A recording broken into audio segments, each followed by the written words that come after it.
आज के इस वीडियो में मैं आपको बताने वाली हूँ कि जब भी किसी को ओरल सबम्यूकस फाइब्रोसिस हो जाता है तो वो कैसे कैसे बहुत आउटस्टैंडिंग टाइप के बहुत सारी फैंटेसीज जो हैं वो उनको पाल लेते हैं और सोचते हैं कि ऐसा हो जाएगा या ऐसा हो जाएगा, मेडिसिन लेने से तुरंत ही मुझे रिलीफ मिल जाएगा, ये डॉक्टर सही है, ये मुझे तुरंत ठीक कर देगा।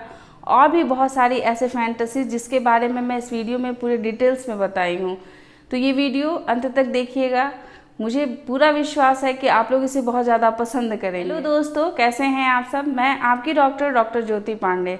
सबसे पहले तो OSMF को समझना जरूरी है। ओरल सबम्यूकस फाइब्रोसिस जो है वो एक ऐसी बीमारी होती है जो कि मुख्यतः सुपारी खाने से होती है, या फिर अगर आप गुटखा खाते हैं या बहुत ज़्यादा लाल मिर्च और स्पाइसेस का अगर आप प्रयोग करते हैं तो आपकी जो ये स्किन होती है गाल की वो बहुत ज़्यादा हार्ड हो जाती है। आपकी मुंह की जो ओपनिंग होती है, जैसे कि नॉर्मली 4 फिंगर जानी चाहिए, वो कम होते हो कभी 2 हो जाती है, कभी 1 हो जाती है।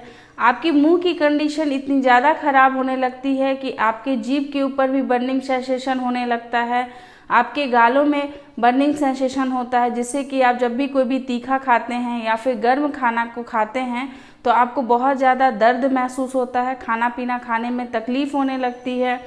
या फिर कभी कभी इसका जो कंडीशन है वो इतना ज़्यादा एडवांस होने लगता है कि आपके गले में जब आप खाना को निगलते हैं तो आपको हर खाना के एक बाइट को निगलने में काफ़ी दिक्कतों का सामना करना पड़ता है। आपके फूड पाइप भी उसमें इन्वॉल्व हो जाते हैं, आपके फेरिंग्स इन्वॉल्व हो जाती है।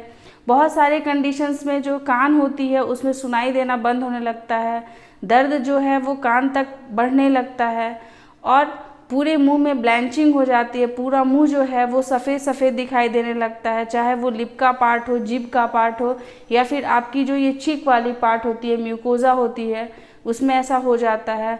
आपकी जो ये चीक होती है उसमें इतने ज़्यादा फाइब्रॉइड बैंड बन जाती हैं कि जिनको कि तोड़ पाना बहुत ज़्यादा मुश्किल हो जाता है।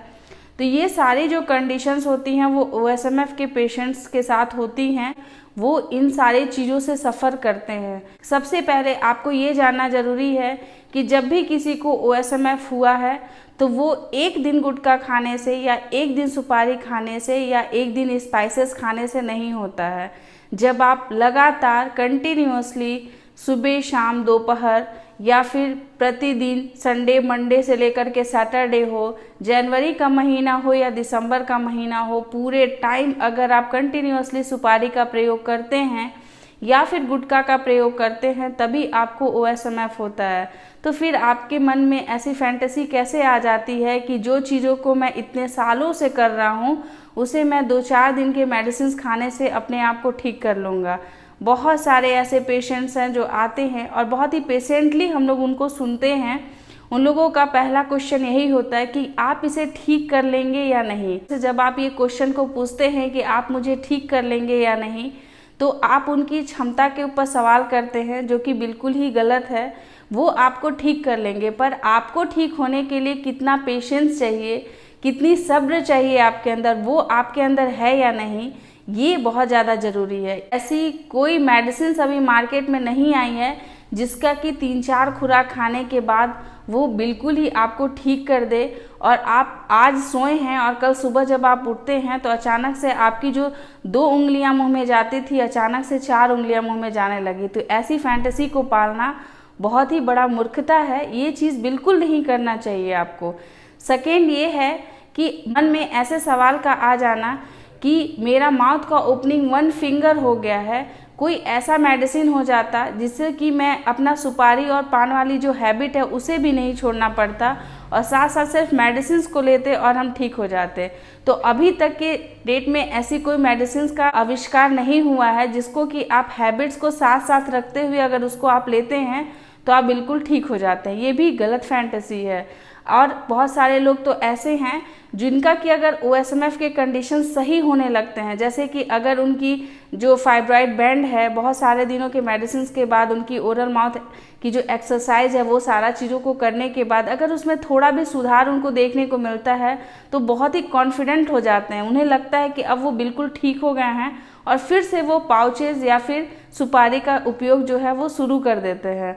तो ये जो कंडीशंस है ये बहुत ही और ज़्यादा खतरनाक कंडीशंस हो सकती है क्योंकि फिर इस कंडीशन में आपके जो OSMF है उनके कैंसर में कन्वर्ट होने के जो चांसेस होते हैं वो बहुत ज़्यादा बढ़ जाता है। तो इसीलिए इस टाइप की फैंटेसी को पालना कि आप सुपारी भी खा सकते हैं और मेडिसिन खा करके आप अपने कंडीशंस को बिल्कुल ठीक कर सकते हैं, तो ये भी गलत है। बहुत सारे लोगों को जिनको कि मुंह में बहुत ज़्यादा दिक्कत होती है, मतलब बर्निंग सेंसेशन के साथ साथ उनकी एंगुलर चिलाइटिस की भी प्रॉब्लम होने लगती है, मतलब उनके दोनों ये जो लिप का जो कॉर्नर होता है वहाँ पे भी फटने जैसा हो जाता है। वो ज़्यादा मुंह को जब भी खोलते हैं तो उनका वहाँ का स्किन जो है वो फट जाता है, इवन वहाँ से ब्लड तक आने लगता है। तो ऐसे लोग जो होते हैं पहले एक डॉक्टर से मिलेंगे, उसके बाद जब आप वहाँ पे 5-10 दिन तक वो ट्रीटमेंट कराएं, उन्हें लगता है कि 5-10 दिन के ट्रीटमेंट में वो ठीक हो जाएंगे।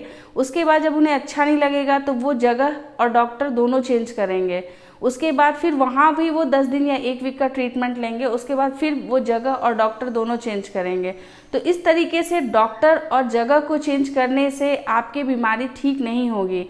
आपको अपने जो आपका जो माइंड का स्टेट है उसको सही करने की ज़रूरत है, उसके ऊपर आपको फोकस करना है और बहुत ही पेशेंटली आपको एक ही डॉक्टर से ट्रीटमेंट लेना है। एक डॉक्टर गलत हो सकता है, दूसरा गलत हो सकता है, लेकिन अगर सारे डॉक्टर्स गलत हो रहे इट मीन्स ये है कि डॉक्टर सही हैं, आपकी जो माइंड की जो स्टेट है वो सही नहीं है। तो आपको अपने ऊपर ध्यान रखना है और हमेशा एक डॉक्टर से ही ट्रीटमेंट लेना है, क्योंकि जब भी आप डॉक्टर को चेंज करते हैं डॉक्टर 0 से स्टार्ट करता है। मतलब पहले आपको उस पावर की मेडिसिन देगा जिससे कि उसे लगता है कि आपके ऊपर वो वर्क कर रहा है। उसके बाद जैसे जैसे कंडीशन सुधार होती जाती है या उसमें कुछ चेंजेस होते जाते हैं, उसको फिर से मेडिसिन जो होता है उसको बदलना होता है। तो ये कंडीशंस होती है। तो इस फैंटेसी को मन में पालना कि डॉक्टर्स और जगह को चेंज करने से आपका जो कंडीशंस है उसमें सुधार हो जाएगा, तो ये एक बहुत बड़ी धारणा है आपके अंदर। आपको अपने ऊपर वर्क करने की ज़रूरत है, बहुत ही पेशेंटली वर्क करने की ज़रूरत है। बहुत सारे लोग ऐसे होते हैं जो कि दिन में कम से कम 10 से 15 बार मिरर का उपयोग करते हैं। वो तब नहीं करते जब वो नॉर्मल कंडीशन में होते हैं, वो करते तब है जब उनकी कंडीशंस थोड़ी सी ख़राब होने लगती है, उनको जीभ के ऊपर कुछ दिखने लगे या फिर उनको गाल के ऊपर कुछ अलग सा दिखने लगेगा, तो वो तुरंत ही बार बार हर 10 मिनट के बाद अपने मुंह को देखेंगे और अपने अगल बगल वाले लोगों को भी पकड़ करके बोलेंगे कि भाई देख यहाँ पे कुछ हो गया है, देखो मेरे को यहाँ पे कुछ हो गया। इस तरीके के सारे लोग जो होते हैं उनके आसपास के वो परेशान हो जाते हैं कि अब इसको क्या ऐसा जवाब दिया जाए जिससे कि ये शांत हो जाए। तो फिर उस कंडीशन में वो डॉक्टर के पास पहुँचेंगे और डॉक्टर से भी सेम यही चीज़ हर 2 दिन पे 3 दिन पे, सर ये मेरा ठीक नहीं हो रहा, मैडम ये मेरा ठीक नहीं हो रहा, ये वाला क्वेश्चन जो है वो बार बार रिपीट करते हैं। और इस टाइप का फैंटेसी को पाल लेना कि आपके अंदर अगर कोई चेंजेस हुआ है और उसको तुरंत ही ठीक किया जा सकता है, ये भी गलत है। क्योंकि किसी भी चीज़ को ख़राब होने में ज़्यादा टाइम नहीं लगता है, लेकिन ख़राब चीज़ों को सही कर पाना बहुत ही टफ होता है, क्योंकि ये एक बॉडी स्ट्रक्चर है। बॉडी स्ट्रक्चर जो है वो सेल्स से मिलकर बनी होती है, जो सबसे छोटी होती है। इस सेल्स की रिकवरी में कम से कम 3 से 4 महीने के टाइम लगते हैं। आप जब भी किसी डॉक्टर के पास जाते हैं तो OSMF के लिए कोई भी डॉक्टर आपको 1 वीक या 10 दिन के मेडिसिन नहीं देके, वो अक्सर आपको 1 मंथ का मेडिसिन देते हैं। वो इसीलिए कि वो आपके बॉडी सेल्स के ऊपर किस तरीके से काम कर रहा है इस चीज़ को देखने के लिए। अगर वो मेडिसिन आप पे सही वर्क कर रहा है तो वो मेडिसिन को वो कंटिन्यू करेंगे, अदरवाइज उस मेडिसिन को वो चेंज करते हैं। डेंटिस्ट जो होते हैं उनकी एक्सपर्टीज़ होती है ये OSMF के पेशेंटों से ट्रीट करने की, OSMF के केसेस को ट्रीट करने की।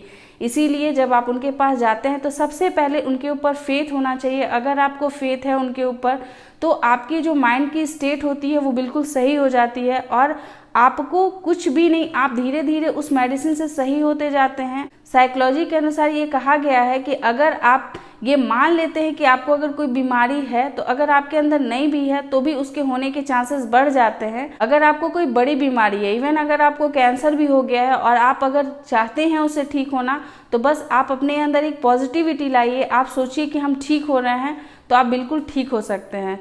तो आज के मेरा ये जो वीडियो था ये इन्हीं सारी फैंटेसीज़ को लेकर के था, जो कि पेशेंट अक्सर ऐसा करते रहते हैं। वो पेशेंस बिल्कुल नहीं रखते, उनके अंदर थोड़ा सा भी धैर्य नहीं रहता है कि जो ट्रीटमेंट ले रहा हूँ वो ट्रीटमेंट बेस्ट है, उस ट्रीटमेंट को करने से मैं ठीक हो सकता हूँ। बहुत सारे लोग ऐसे होते हैं जो कि सर्जरी करा लेते हैं या फिर इंजेक्टेबल ट्रीटमेंट लेते हैं OSMF का, और उनको लगता है कि इंजेक्टेबल ट्रीटमेंट लेने से उनकी जो माउथ की ओपनिंग है वो कल के कल बिल्कुल सही हो जाएगी, उनकी माउथ ओपनिंग जो है वो 4 फिंगर हो जाएगी, वो बिल्कुल ठीक हो जाएंगे। तो ये भी एक तरह का मिथ है। किसी भी ट्रीटमेंट को आप लेते हैं, चाहे वो मेडिसिन वाला ट्रीटमेंट है, चाहे इंजेक्टेबल ट्रीटमेंट है या फिर सर्जिकल ट्रीटमेंट है, उसको ठीक होने में टाइम लगते हैं कम से कम 6 से 8 महीने तक का। इम्प्रूवमेंट जो होती है वो धीरे धीरे होती है। इसमें जो भी एंटीऑक्सीडेंट्स चलते हैं उस एंटीऑक्सीडेंट्स को वर्क करने में कम से कम 3 महीने का टाइम लगता है। उनके जो ऑइंटमेंट आप लगाते हैं उसमें टाइम लगता है। इवन जब आप ओरल एक्सरसाइजेस करते हैं माउथ ओपनिंग की, तो आपकी फ्लेक्सिबिलिटी को आने में कम से कम 1 से 2 मंथ्स तक का समय लग जाता है। तो ये सारी जितनी भी आपके मन में फैंटेसीज हैं, इससे आप बाहर निकलिए, रियलिटी में रहिए, रियलिटी बेस्ड लाइफ को एंजॉय कीजिए। जो सच्चाई है उसको एक्सेप्ट कीजिए। आपने अपने मुंह की कंडीशन को खराब की है, इस चीज़ को एक्सेप्ट कीजिए और पेशेंटली बहुत ही धैर्य से अपने डॉक्टर पे विश्वास करके और साथ साथ मेडिसिन को लेते हुए, अपने डाइट को अच्छा करते हुए अपने लाइफ को पूरी तरीके से अच्छे से एंजॉय कीजिए। तो आई होप कि आपको ये वीडियो अच्छा लगा होगा। थोड़ा सा रूड था बट यही रियलिटी है, और मैं चाहती हूँ कि आप सब इसी रियलिटी में रहिए कि कभी भी कोई भी ऐसी मेडिसिन नहीं है जो आप चुटकी बजाए और आपको बिल्कुल ठीक कर दे, या फिर आप बिना मेडिसिन के लिए ठीक हो सकते हैं, या फिर आप आराम से अपने हैबिट्स को फॉलो करते रहिए और साथ साथ में मेडिसिन लीजिए और आप ठीक हो सकते हैं। आप एक डॉक्टर को छोड़ करके दूसरे डॉक्टर के पास जाइए और आप ठीक हो जाएंगे। तो ये सारी मिथ से आप बाहर निकल जाइए और रियलिटी बेस्ड ज़िंदगी को एंजॉय कीजिए। अच्छा लगे तो प्लीज़ इसे लाइक कीजिएगा और लोगों के साथ इसे शेयर कीजिएगा, ताकि अवेयरनेस लोगों के अंदर आए और ये जो गलत फहमियाँ हैं, जो आप इस चीज़ को जो मानते हैं अपने अंदर, उस चीज़ को वो बाहर निकाल सके, वो भी वास्तविकता में जिएं और समझें कि ट्रीटमेंट लेना कितना ज़्यादा इम्पॉर्टेंट है और बैड हैबिट्स को छोड़ना कितना ज़्यादा सही रहेगा। आप जितना जल्दी बाहर आएंगे इन सब चीज़ों से, उतना ही कॉम्प्लिकेशंस होने के डर आपके अंदर से निकल जाएंगे और कॉम्प्लिकेशंस नहीं होगी, ट्रीटमेंट आसान रहेगा। तो ऐसे इन्फॉर्मेटिव वीडियोस आपके साथ हमेशा शेयर करते रहेंगे, लाते रहेंगे नए नए वीडियोस। तब तक के लिए अपना ख्याल रखिए, अपने आसपास के लोग का ध्यान रखिए। Take care, bye bye.